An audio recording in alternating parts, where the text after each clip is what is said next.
Welcome to another deep dive into the world of film and television. We're going to be looking at Further and Better's TV, Film and Media Industry International News Roundup. Okay. It's from Tuesday, January 21st, 2025. All right.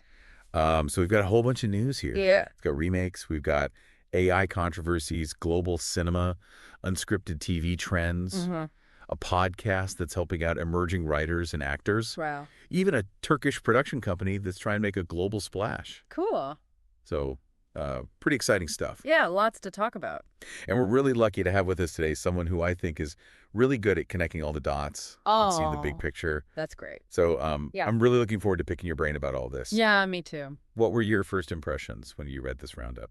Well, I was pretty surprised by the telenovela remix. Oh, really? It's such a classic format. You Yeah. know, I mean, Renascer, for example, that's a Brazilian telenovela. Yeah. It ran for almost 200 episodes back in '93, Wow. you know? So Wow. adapting something like that for a modern audience, Yeah. I mean, that's got to be tough. That's a big challenge. Big challenge, yeah. Especially with something that had such a big cultural impact. Right. Like, how do you even begin to update that? Exactly. I Yeah. mean, artistic director Gustavo Fernandez, I think he's got his work cut out for him. He does. Yeah. I mean, they're dealing with father-son tension, romantic love, but like how those things resonate now Yeah. is so different Exactly. than it was back then. Totally. And then we've got She's the One, Yeah. which is another telenovela Mm. that seems to be tackling some pretty big issues. Yeah, that one's interesting. I mean, It's set in 1958 in Brazil, right.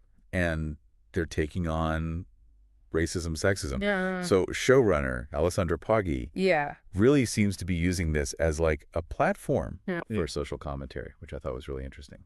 Yeah, it's like they're pushing the boundaries of the genre, Yeah, you know, using something familiar Ah. to talk about contemporary issues. right. Which kind of brings us to the unscripted landscape, which seems to be having its own battle between traditional formats and new ideas. Yeah, you see that everywhere. Yeah. You've got, you know, your ABC, NBC, CBS Yeah. sticking with their reality TV hits. Right. Bachelor, The Voice. Yeah, exactly. All that. Tried and true formulas. And then you've got Netflix and Peacock, and they're sort of leaning into the nostalgia, Right.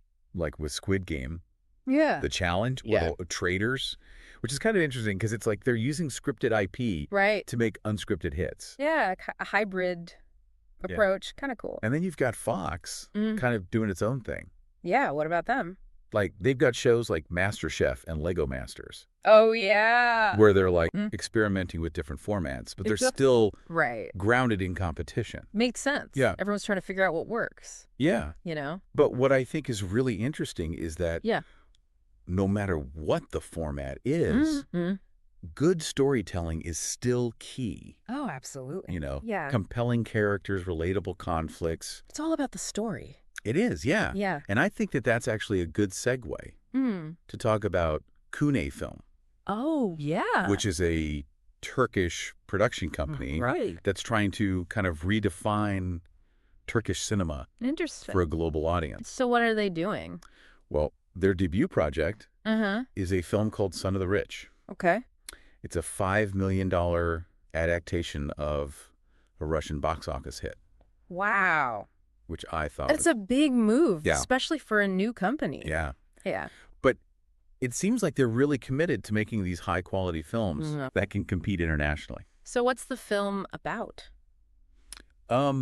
Well, it's kind of a blend of universal storytelling Okay. with Turkish cultural elements, Interesting. which I think is really smart. Yeah, it's like finding that sweet spot Yeah, between familiar and fresh. exactly. Cool. And they've got 2 more projects in development, Wow. Wreck Mirror and White Nights. Okay. So they're definitely a company to watch. Yeah. For sure. Now, on a completely different note, there's this podcast called The Table Read Okay. that I think is doing some really innovative stuff. Like what? Well, they're supporting emerging writers, Okay. which is great in and of itself, Yeah, definitely. but they're also helping them Yeah. and actors Okay. connect with industry professionals, Oh, wow. which is huge. Yeah, that's a big deal. Especially when you're first starting out. Right. And they've even got some pretty big names involved. Oh, like who? Like Mark Hamill and Fred Armisen. Nope. Yeah, which is, That's pretty cool. I think that adds a lot of legitimacy Yeah. to the project. For sure. And what I thought was really smart Mm-hmm. is that the creators, Okay. Shaan Sharma, Jack Levy, and Mark Nell, Okay. they've designed this revenue-sharing model Uh-huh. that aligns with SAG-AFTRA's independent podcast agreement. Okay. So Yeah. everyone involved is Oh. fairly compensated. Oh, that's good. Yeah. Yeah, especially these days. Yeah. You know, with all the concerns about AI. Yeah, exactly. So it's really protecting writers' intellectual property. Okay. Yeah. Yeah. And the writers can actually get a back-end stake in projects Okay. that are sold after being featured on the podcast. Oh, wow. Yeah.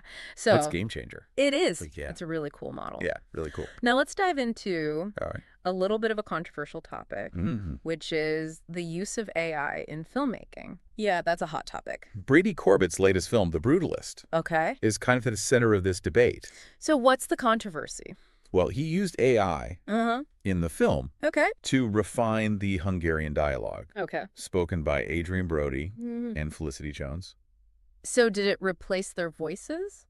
No. Really? It didn't alter their performances. It was more about Oh. ensuring authenticity. Uh-huh. You know, like Yeah. the editor used this technology called Respeecher, Respeecher. Yeah. Okay. and they tweaked like Right. vowels and letters Uh-huh. to make sure that it sounded authentic. Interesting. Yeah. So it was more about refinement Yeah, than replacement. exactly. Okay. And Corbett has been very vocal Yeah. about defending his use of AI, Mm.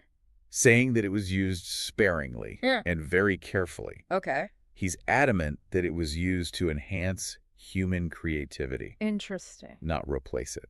So not just dialogue then?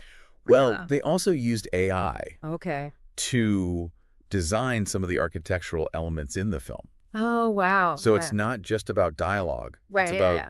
different aspects Yeah. of the filmmaking process. So this is just the beginning then?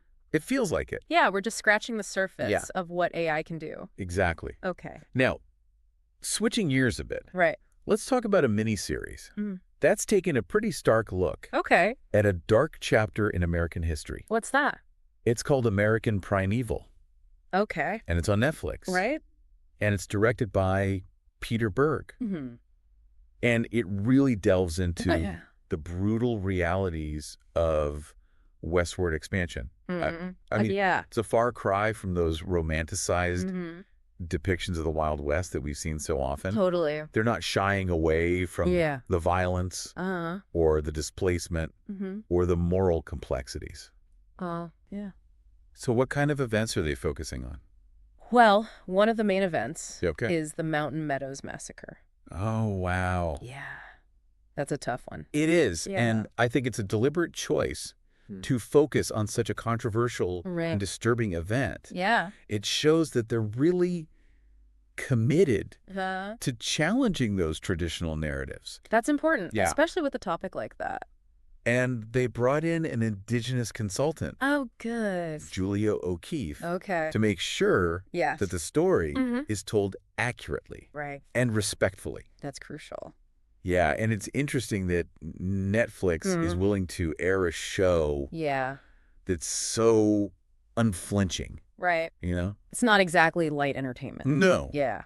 But I think it shows Mm. that there's a growing appetite Mm-hmm. for more nuanced and Yeah. challenging stories. Makes sense. Yeah, People are looking for something different. they are. Now, Okay. before we move on Right. to some other exciting news, Mm. let's just quickly touch on some industry moves All right. and personnel changes. Sounds good. Becky Cadman, Hmm.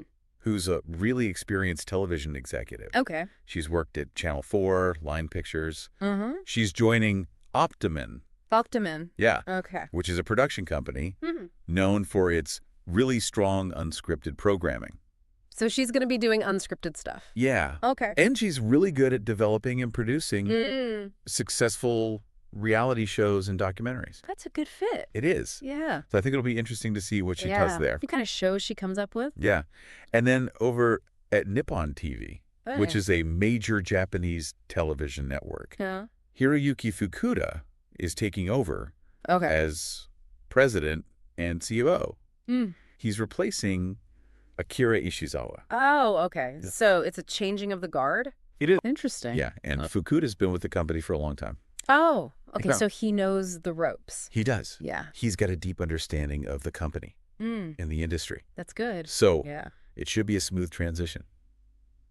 Hopefully. Yeah. Yeah. And in Australia, Okay. Screen Producers Australia, which is the key industry body, Right. they've appointed Kate Carnell Okay. as the inaugural chair of their council. Hmm. And her background Huh.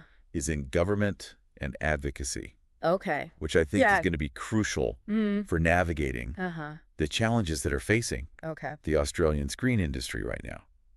Like what? Well, they're dealing with Yeah. declining local productions, Mm-hmm. and there's this ongoing debate Okay. about streaming quotas. Oh, right. So Yeah. she's got a lot on her plate. She does. Yeah, and then over at Rogue Production Company, Okay. there's been a change in leadership. Mm. Tate Taylor and James Howland Okay. are taking over Mm. from founder Charlie Crompton. I see. So big shoes to fill. Big shoes to fill. Mhm. But Yeah. they've both got really impressive track records. Okay. And they seemed committed to upholding Mm-hmm. Crompton's legacy. That's good. Yeah. Now, let's shift gears All right. and talk about festivals and markets, Mm. which is always Yeah. such a vibrant Always buzzing. part of the industry. Lots of energy. TV Drama Vision in Göteborg, Sweden. Okay. It's shaping up to be a major event. Okay. They've got a record lineup Wow. of Nordic and European series. That's cool. Yeah, Yeah, those are hot right now. they are. Yeah. And some of the highlights include The Cruise, Okay. which stars Tuppence Middleton, Yeah. the sci-fi series We Come in Peace, Okay. which features Fairs, Mhm. and Prime Video's dystopian thriller Paradise City, Okay. which is based on Jens Lapidus's novel. Oh, cool. Yeah, so Lots of good stuff. lots of really interesting projects. Yeah. And then Content Americas in Miami. Okay. It's generated a lot of buzz, but there is this kind of Yeah. air of uncertainty. Oh, why is that? Well, the Latin American TV market Uh-huh. is a little bit Yeah, okay. unpredictable right now. Yeah, that makes sense. You know, Yeah, things are changing so fast. they are. Global platform investments are still playing a big role, Right. but Yeah. it's just hard to say Hmm. which way it's going to go. You never know. Yeah. And the recent Yeah. leadership changes at VIX, Mm. which is a major streaming platform in Latin America, Right. have kind of added to the intrigue. Yeah, for sure. Yeah. So So Content Americas will be interesting. it will be. It'll Yeah. be a good place to Yeah. kind of Take the temperature. take the temperature. Yeah. Yeah. And then the Berlinale, Oh, which is celebrating its Yeah. 75th anniversary this year. Wow, that's a big one. It is. Yeah. And they've actually increased their budget, Oh, wow. which is That's good news. just a good sign. Yeah. See. Shows they're doing well. Yeah. Yeah. You know, they had some financial challenges Right. in recent years. Things are looking up. Yeah, so Yeah. this is really a vote of confidence. That's great. Yeah. Yeah. And then Uh-huh. the Hong Kong Asia Film Financing Forum, Okay. HAF, Right. they're showcasing Yeah. a really diverse Mm. lineup of projects. Cool. You've got projects Yeah. from renowned directors Hmm. like Koreeda Hirokazu, Okay. Aditya Vikram Sengupta, Mm-hmm. Stanley Kwan. Cool. Yeah, and Hmm. some of the titles Mm. that are standing out, Yeah. 49 Days by Hu Wei, Republic of Mahalakshmi Apartment by Niladri Mukherjee, Mm. and Yellow by Yomura Mio. Interesting. Yeah, So a lot of variety. lots of variety. Oh. And I think it's a testament Yeah. to the vibrancy Mhm. and diversity Right. of Asian cinema. Absolutely. Yeah, now That's let's move on to some Go ahead. exciting new projects Okay, what do we got? and adaptations. Cool. Netflix Mhm. is premiering a docuseries Hmm. called Surviving Black Hawk Down, Okay. which is going to be Uh-huh. a really immersive Okay. account Okay. of the 1993 Battle of Mogadishu. Oh, wow. Yeah, and what's really interesting Hmm. is that they're using firsthand interviews Okay. from both sides of the conflict. Oh, that's interesting. Yeah, so Yeah. American soldiers, Uh-huh. Somali fighters. So you get both perspectives. You get both perspectives. Yeah, that's cool. Yeah. Yeah. And for fans of reality TV, Mm. there's some exciting news. What's that? Fusebox Games Okay. is partnering with Benije Rights Mm-hmm. to create interactive games based on Big Boss. Oh, wow. and Big Brother. Cool. Yeah. So it's a really clever way Uh-huh. to kind of extend the reach of those franchises. Right. Keep people engaged. And engage fans in new ways. That makes sense. Yeah. Cool. And on the animation front, there's a new adaptation of The Little Prince in the works. Oh, wow. But this time, it's a Chinese production. Interesting. And it's taken a really unique approach. Like what? Well, it's focusing on the author's life. Oh, okay. And they're using a hybrid animation style. Oh, cool. That combines 2D watercolor and 3D oil painting. Wow, that's ambitious. Yeah, I'm really curious to see how that works. Me too. And speaking of adaptations, 1923, the Yellowstone prequel, starring Harrison Ford and Helen Mirren. That's a good one. It's returning for a second season. Oh, wow. Yeah. People love that show. They do? Yeah. And TVP in Poland is adapting the Italian comedy Il Mamo as Pan Mama. Pan Mama. Yeah. Interesting. So we'll see how that humor translates. It's always a challenge. It is. And Brutal Media and Fabula are joining forces for a series called The Glacier Murders. Oh, wow. That sounds intense. Yeah. Yeah. And for fans of webcomics, Lucky Chap Entertainment and Wattpad Webtoon Studios are partnering on a live-action adaptation of Stagtown. Right? Stagtown. Okay, which is a webcomic that's about a town that's plagued by horrors that the residents just choose to ignore. Oh, wow. Yeah. That sounds creepy. Yeah. And before we wrap up this section, let's just quickly touch on some deals and acquisitions. Right. Circumon, a world sales agent. They've acquired Perla, which is a film about a painter fleeing communist Czechoslovakia. Wow. So I think it'll be interesting to see how that resonates. With a global audience? With a global audience, Yeah, it's a universal theme. It is. Yeah. And Discovery Asia has acquired episodes of Ancient Engineering. Ancient Engineering. Yeah. Okay. Which is a really fascinating series that explores historical innovations behind modern structures in China, Cambodia, and India.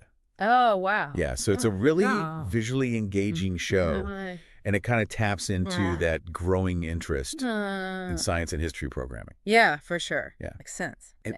And in a move that I think is really inspiring, executives, Katerina Udut and Vera Kostenko-Kuznetsova have launched Between Media. Between Media. Yeah. Okay. Which is an agency that's dedicated to promoting Ukrainian content. Oh, wow. Internationally. That's great. Yeah. Yeah. So it's a really important initiative, especially right now. Right. You know. Yeah. It's a tough time for Ukraine. It is. And it shows the resilience of the Ukrainian media industry. Absolutely. Yeah. And on a lighter note, Sky has secured the rights to Hill. Yeah. Yeah. Okay. Which is a documentary about Formula One legend. Oh, cool. Damon Hill. Damon Hill, nice. Yeah. So it's a sports doc. It is. Okay. Yeah, should be a good one. And now we've got some cancellations. Oh, no. Which is always a bummer. Yeah. What got the axe? So Disney Plus has canceled 2 of its UK originals. Okay. Extraordinary. And Shard Lake.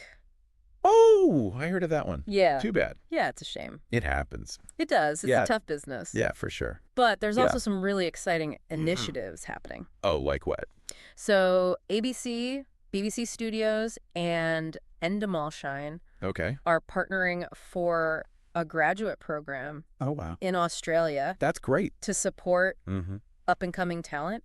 Oh, that's fantastic. Yeah. Yeah, we need more of that. We do. Yeah. And Screen International. It's bringing back its Rising Stars Ireland Showcase. Oh, cool. Which spotlights emerging Irish actors, directors, producers, writers. That's a good one. Yeah, so lots of opportunities out there. There are. Yeah, that's good to see. It's good to see, yeah. It's not all doom and gloom. No, not at all. Okay, so where do we go from here? Well, I think what's really interesting about all of this news is that Yeah. it really highlights Okay. this kind of push and pull Okay. between Yeah. tradition and innovation. Right. Like with those telenovela remakes. Exactly. You've got Yeah. these classic formats, Yeah. but they're being reimagined Right. for a modern audience. Exactly. And I think that that's really reflective Uh-huh. of what's happening in the Yeah. industry as a whole. So it's not just about remakes then? No, Yeah. I think it's about Okay. this desire for both familiarity Yeah. and novelty. Right. Like we want something new, Yeah, but we also want something we recognize. exactly. It's interesting. And I think that that's also Yeah. evident Mm-hmm. in the unscripted landscape. Right. Like with those shows that are based on scripted IP, Yeah. like Squid Game, The Challenge. The Traitors. Yeah, exactly. And then you've got the whole AI debate, Right. That's a big one. which is really about Yeah. how do we use Yeah. this new technology Mm-hmm. in a way Yeah. that's both innovative Okay. and ethical. Right. That's the key question. It is. Yeah. How do we find that balance? And I think it's also about Mm-hmm. recognizing Mm-hmm. that Yeah. audiences are changing. In what way? They're more sophisticated. Mm-hmm. They're more discerning. Okay. They're looking for Yeah. stories Mm-hmm. that challenge them, Right. that make them think. They don't want to be spoon-fed anymore. Exactly. Yeah. And they want to see themselves reflected Right. in the stories that they're consuming. Representation matters. It does. Yeah. So it's an exciting time, but it's also a challenging time. Right. There's a lot to figure out. There is. Yeah. But I'm optimistic. Me too. I think Yeah. the future of film and television is bright. Yeah. There's a lot to look forward to. There is. Yeah. It is. Yeah. It's going to be interesting to see how it all plays out. Yeah. So what are you personally most excited about? Like, what are the things that you're kind of keeping an eye on? Well, honestly, the whole AI thing is Yeah. kind of freaking me out, but also it's kind of exciting. I know. It's like this weird mix of Or terror and Yeah. possibility. right. Like, what if we could use AI Yeah. to, like, get rid of all the boring parts of filmmaking? Right. Like, Uh-huh. scheduling and budgeting. Yeah, all the paperwork. Yeah, exactly. Mm. And then we can just focus on Wow. the creative The stuff. fun stuff. Yeah. Like, imagine if you Yeah. could just, like, tell an AI, okay, I need this scene to look like this. Yeah. And it would just, like, generate it for you. Yeah. That would be insane. That would be pretty amazing. Yeah. But then there's the whole, Yeah. job displacement thing. What happens to all the, The editors and the VFX artists. Yeah, exactly. And what about the actors? Like, what Yeah. if they could just, Yeah. create a digital version of you? Yeah. That would be kind of creepy. That's a whole other can of worms. Yeah. So Yeah. it's definitely It's a lot to think about. it is, yeah. But I think it's important to have these conversations. Oh, absolutely. Okay. Yeah, we can't just ignore it. We can't ignore it. It's happening. It's happening, yeah. Yeah. And I think that Yeah. the more we talk about it, Mhm. the better equipped we'll be Right. to deal So with. to make sure we're using it for good Exactly. and not for evil. Not for evil, yeah. Yeah. So I guess the takeaway is Mm. the future is uncertain, Yeah. but it's definitely exciting. It is exciting. And I think that Yeah. no matter what happens, stories will always find a way. People need stories. People need stories. Yeah, it's part of what makes us human. It is, yeah. Yeah. So thank you for joining us Yeah, this is fun. on this deep dive into the world of film and television. Yeah, always a pleasure. I hope you learned something. Me too. And I hope you'll keep exploring Yeah. all the amazing stories that are out there. Absolutely. Thanks again for listening.